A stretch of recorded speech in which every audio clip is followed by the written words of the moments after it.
ঠিক সন্ধ্যে ৬টা জেলা থেকে সরাসরি শুরুতেই যে খবরের দিকে নজর রাখতেই হবে, হয়রানির হিয়ারিং। স্ট্রোকে আক্রান্ত, একটু হাঁটলেই হাঁপিয়ে যান। ইনহেলার নিয়ে হাজির এসআইআর শুনানিতে। কেউ আবার ঠিকমতো হাঁটতে পারেন না, তবুও শুনানির জন্য সরকারি দফতরে যেতে হয়েছে। কারণ রবিবারই ছিল প্রসবের দিন, তিনিও হিয়ারিং এ। এসআইআর শুনানিতে দিকে দিকে হয়রানির অভিযোগ।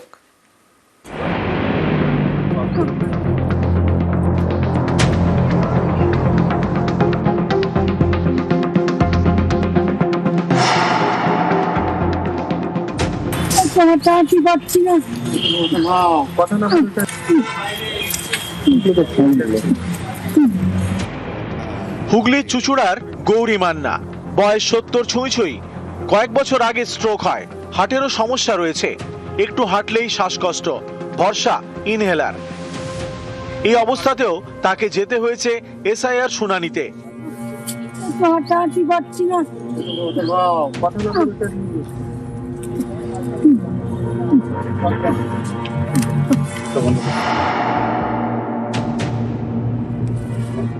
বৃদ্ধার পরিবারের দাবি, এসআইআর এর খসড়া তালিকাতে তার নাম রয়েছে, তবুও হিয়ারিং এর জন্য রবিবার ডেকে পাঠানো হয়। যেতে হয় তার বাড়ি থেকে প্রায় 5 কিলোমিটার দূরে অতিরিক্ত জেলা শাসকের দপ্তর।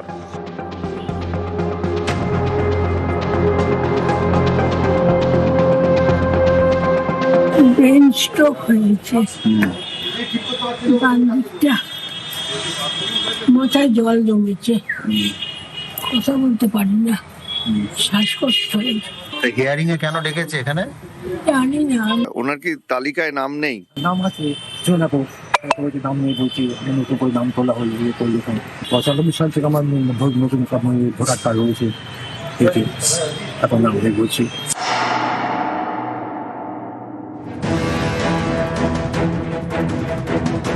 চুচুড়ার অশীতিপর সুসেন কুমার রায়চৌধুরী 2002 সালে ভোটার তালিকায় নাম না থাকায় তাকে এসআইআর শুনানিতে ডাকা হয়েছে।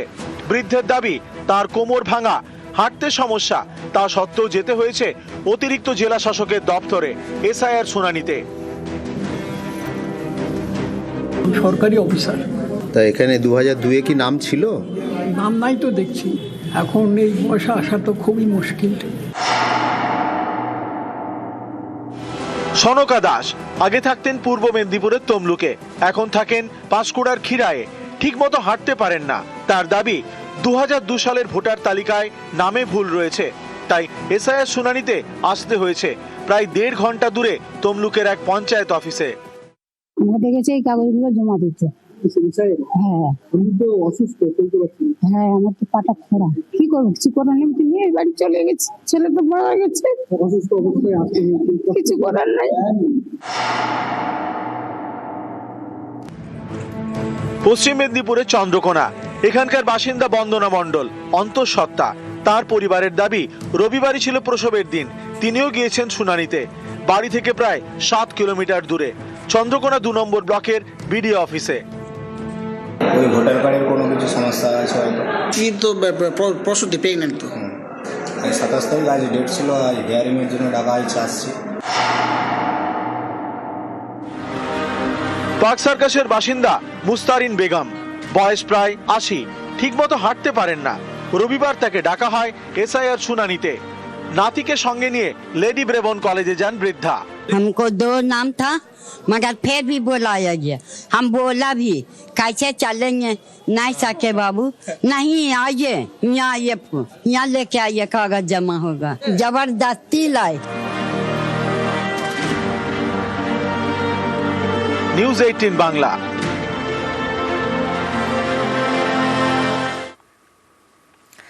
এসআইআর শুনানিতে চূড়ান্ত হয়রানির যে অভিযোগ, সেই ছবিটা বয়স্কদের কতটা ভোগান্তি তা বারবার আমরা দেখছি। বয়স্ক, বিশেষভাবে সক্ষম অসুস্থদের দুর্ভোগের এক শেষ। আর এতেই অনেকেরই প্রশ্ন, তাদের জন্য কি আলাদা ব্যবস্থা করতে পারত না নির্বাচন কমিশন? এ নিয়ে অন্য যুক্তি দিয়েছেন বিজেপি নেতা সুকান্ত মজুমদার।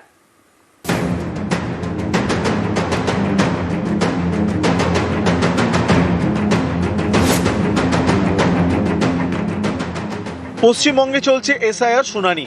দ্বিতীয় দিনেও বিভিন্ন শুনানি কেন্দ্রে ভিড়ে ভিড়, লম্বা লাইন, এতে ভোগান্তির এক শেষ।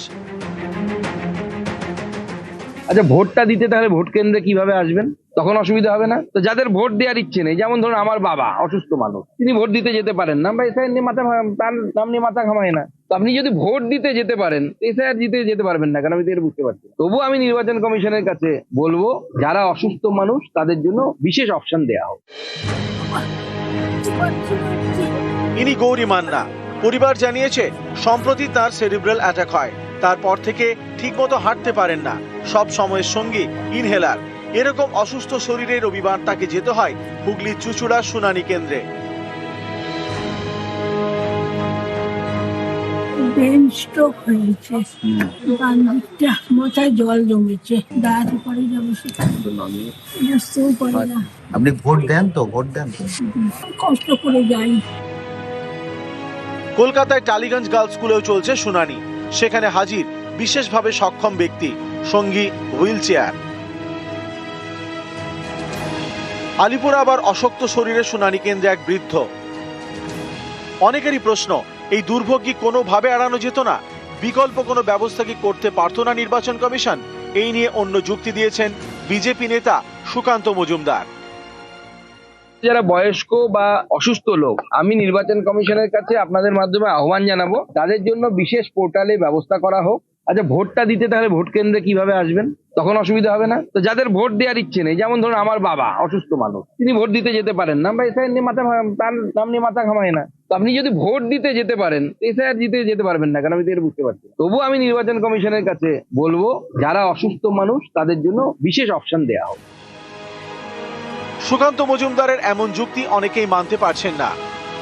আমাদের বয়স্ক লোকদের, যাদের 80-র উপরে বয়স, তাদের ওঠা উঠে এটা যদি একতলায় নিচে করা হয় তাহলে তাদের পক্ষে কিছু সুবিধা।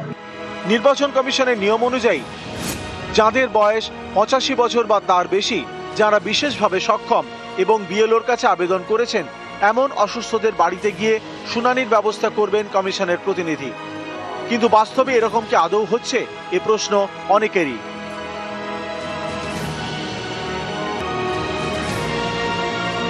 নিউজ 18 বাংলা। আজ বিএলএদের নিয়ে ভার্চুয়াল বৈঠক করেন অভিষেক বন্দ্যোপাধ্যায়। যে বৈঠকের দিকে আমাদের প্রত্যেকের নজর ছিল, আর সব থেকে কম নাম বাদ বাংলায় তৃণমূলের বিএলএ 2-দের কৃতিত্ব দিলেন অভিষেক বন্দ্যোপাধ্যায়। আর কি বার্তা দিলেন অভিষেক বন্দ্যোপাধ্যায় জানবো। আমার সঙ্গে আবির ঘোষাল রয়েছে। আবির, প্রথমত বিএলএ 2 যারা রয়েছেন তাদেরকে তো কাজের কৃতিত্ব দিয়েইছেন, একই সঙ্গে তাদেরকে বুঝিয়ে দিয়েছেন যে আগামী 6 মাস হচ্ছে যুদ্ধের সময়, ফলে তাদেরকে প্রত্যেকটা বুথে বুথে এখন থেকে দায়িত্ব এবং আরো অনেক বেশি করে নজর দিতে হবে। তিনি বিএলওদেরকে বলেছেন যে হিয়ারিং এর ক্যাম্পগুলোতে তাদেরকে উপস্থিত থাকতে, যদি তাদেরকে সেখান থেকে প্রশাসনিক স্তরে বার করে দেওয়ার চেষ্টা করা তাহলে বলতে হবে যে তাদেরকে নোটিফিকেশন দেখানো হয়। এবং অভিষেক উল্লেখ করেছেন যে এই ধরনের কোনো নোটিফিকেশন নির্বাচন কমিশনের কাছে নেই, ফলে যদি যাদেরকে বার করে দেওয়ার চেষ্টা করা হয় তাহলে তারা গোটা বিষয়টিকে নিয়ে তারা যাবে হচ্ছে সুপ্রিম কোর্ট, আদালতের দ্বারস্থ হবে। এদিনকে তিনি উল্লেখ করেছেন যে বিএলএ 2রাই হচ্ছে আসলে দলের প্রধান মুখ এবং নির্বাচনের ক্ষেত্রে তৃণমূল কংগ্রেস জয়ের ব্যাপারে আশাবাদী এবং সেই জয় হওয়ার পর তিনি উল্লেখ করেছেন যে প্রত্যেকটা বিএলওদের সঙ্গে তিনি সাক্ষাৎ করবেন। তিনি কোট আনকোট বলেছেন বলে আমরা জানতে পেরেছি যে পায়ে হাত দিয়ে প্রণাম জানাবো এবং শুভেচ্ছা জানাবো। প্রসঙ্গত হচ্ছে বিএলও 2দেরকে কি কি করতে হবে, কোন বিষয়কে নজর রাখতে হবে, সেই প্রসঙ্গের কথা বলতে গিয়ে এই যে লজিক্যাল ডিসক্রিপেন্সির কথা এদিনকে তিনি উল্লেখ করেছেন এবং একই সঙ্গে জানিয়েছেন যে একজন বুথ কর্মী তারাই হচ্ছে দলের আসল সম্পদ এবং তারাই দলের জন্য সমস্ত রকমের পরিশ্রম করে, ফলে যে বা যারা পদ ধরে থাকা বা পদ আঁকড়ে রাখার জন্য ভাবছেন, কাজ করছেন, তাদেরকেও তিনি কার্যত দিনকে সতর্ক করে দিয়েছেন। তবে নির্বাচন কমিশনের যে কাজ করা হচ্ছে বা নির্বাচন কমিশন যেভাবে নাম বাদ দেওয়ার চেষ্টা করা হচ্ছে, তিনি অভিযোগ করে বলেছেন যে বিএলও 2রা সে ব্যাপারে যেন রোজ নজর রাখেন এবং তৃণমূল কংগ্রেসের যে নিজস্ব অ্যাপ রয়েছে সেখানে যে গোটা বিষয়টি যথাযথভাবে যেন আপলোড করতে পারা হয়, সেই প্রসঙ্গের কথাও তিনি উল্লেখ করেছেন এই দিনের বিএলএ 2দের সাথে বৈঠকে। আবির, আরো একটা বিষয়, এসআইআর শুনানি, আর সেই শুনানি নিয়ে বিএলএ 2দের কি নির্দেশ দিলেন অভিষেক বন্দ্যোপাধ্যায়? প্রথমত হচ্ছে যে আগামীকাল থেকেই বলা হয়েছে যে সাহায্যের জন্য যে ক্যাম্প সেগুলো প্রত্যেকটা বুথে শুরু করে দিতে এবং কোনো ব্যক্তি যদি ক্যাম্পে যদি না যান বা শুনানি কেন্দ্রে যদি না যান, কেন গেলেন না, প্রয়োজনে তার বাড়িতে টোটো করে গিয়ে তাকে নিয়ে এসে ক্যাম্পে গুলোতে নিয়ে যেতে বলা হয়েছে। তিনি উল্লেখ করেছেন যে যে সমস্ত ধরনের সাহায্য করা দরকার সমস্ত ধরনের সাহায্য তাদেরকে করতে হবে এবং নতুন নাম যোগ হলে দেখতে হবে সেই নাম বৈধ না অবৈধ এবং মৌখিক নির্দেশে কোনো কাজ যেন তারা না করেন। যেমন ভোটের দিন তৃণমূল কংগ্রেসের কর্মীরা বুথ ছাড়ে না, ভোটের রেজাল্ট বেরোনোর দিন গণনা কেন্দ্র ছাড়ে না, সেই একই রকম ভাবে বিএলওর পুর যারা রয়েছেন তারা যেন এই মানসিকতা নিয়ে থাকেন যে শুনানি কেন্দ্র তাদেরকে ছেড়ে তারা যেন কোথাও যাবেন না।